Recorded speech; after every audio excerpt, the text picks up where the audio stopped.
ఏ బాటైనా పర్వాలేదంట, సమయంతో సాగటమే మన సింపుల్ సిద్ధాంతం.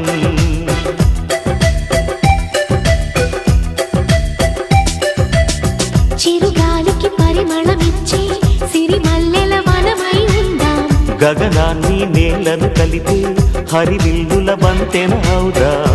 ఆనందం అంటే అర్థం మనమందా, ప్రతి పూట పాతై సాగే హుషారు సరిగమలో.